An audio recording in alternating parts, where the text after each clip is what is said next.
Yung congressman nyo, si Joel Chua ba yun? Sabi nung isang kaibigan ko na tiga Cebu, na kaibigan din niya. Sabi niya, pare, bakit mo naman ginaganyan si Sara? Wala naman niyang ginawa sa iyo. Sinisira mo ang pangalan. Sabi niya doon sa kaibigan namin, putang ina pare, hindi ko naman kilala si Sara at hindi niya ako kilala. So ano bang pakialam ko sa kanya? Putang ina rin. Putang ina niya rin. Nandito ako ngayon sa distrito niya.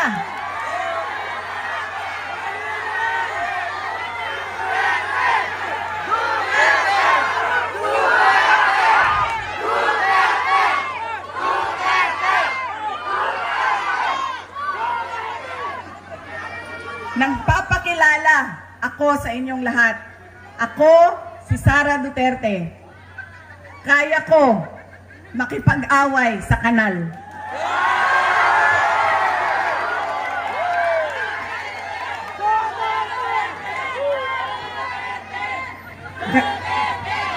Kami, kung saan kami galing, doon sa Mindanao, sanay kami sa wala.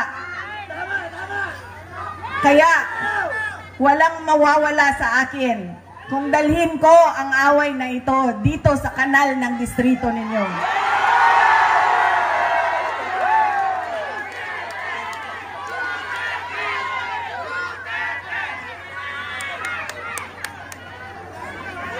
Mga sis, saan kayo galing?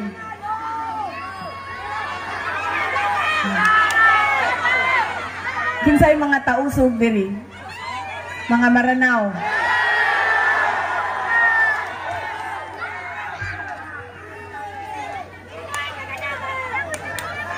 Kinsay mga Bisaya?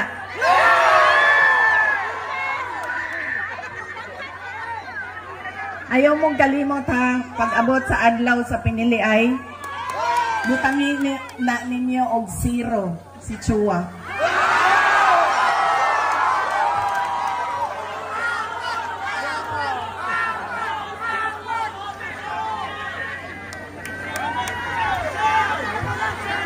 Pangalawa, sikat na apelido, pamilyang politiko, automatic ang boto natin. Pangatlong, ugali ng mga Pilipino sa pagpili ng kanilang mga leader.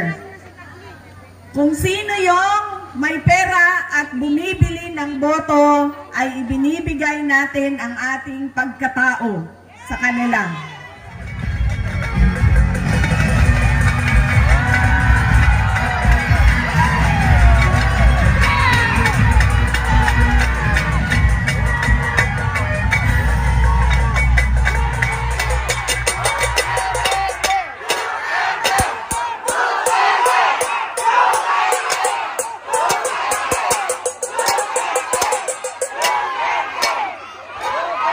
Maraming salamat.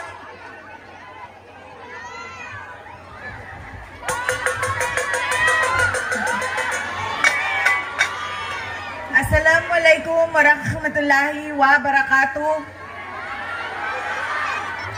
Madayaw mayong gabi kaninyong tanan. Magandang gabi sa inyong lahat. Unahin ko po muna ang aking mga pagpapasalamat. Nagpapasalamat tayo sa ating babalik na Mayor Isko Moreno Dumagoso sa kanyang pagpapahiram sa atin ng stage, ng ilaw, ng kuryente, ng mikropono para mapaabot sa inyo ang aming mga mensahe ngayong gabi na ito. Pangalawang pagpapasalamat ay sa inyong lahat, mga kababayan, dahil marami sa inyo ang hindi pa kumakain, hindi pa nagluto, pero nandito, galing pa sa trabaho, pero nandito kayo para makinig sa amin at sa aming mga mensahe para sa bayan. Maraming salamat po sa inyong lahat.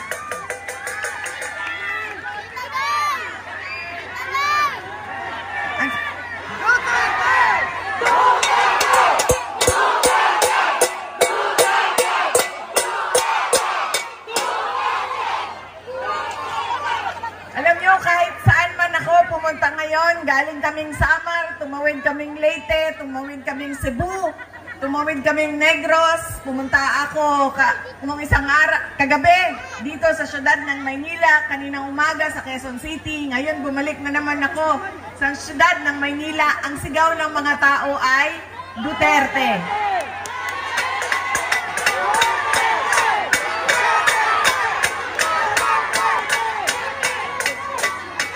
Baka lang po nakakalimutan ninyo na hindi po ako kandidato ngayong eleksyon na ito. Pero nandito ako para maglabas ng nararamdaman ng karamihan ng taong bayan sa ating pamahalaan ngayon.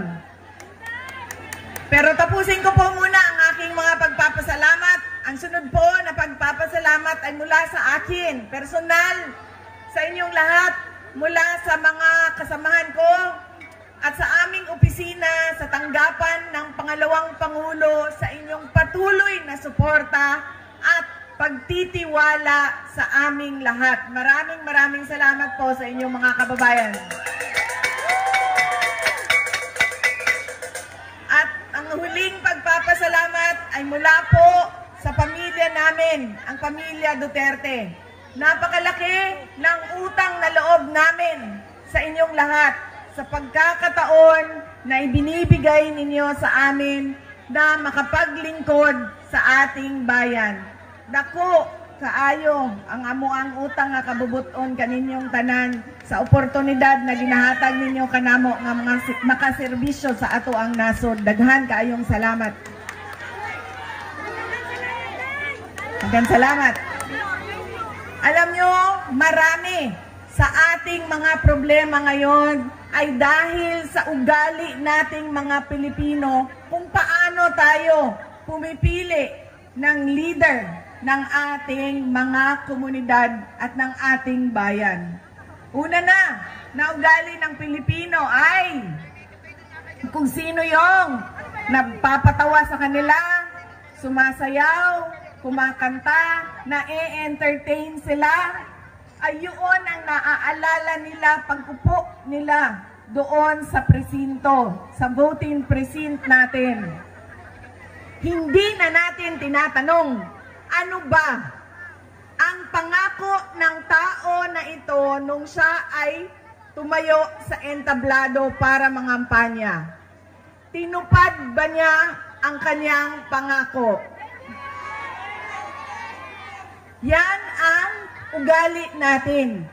Maganda sa paningin, sumasayaw, na-entertain ako, naaaliw ako sa kanya, iboboto ko siya.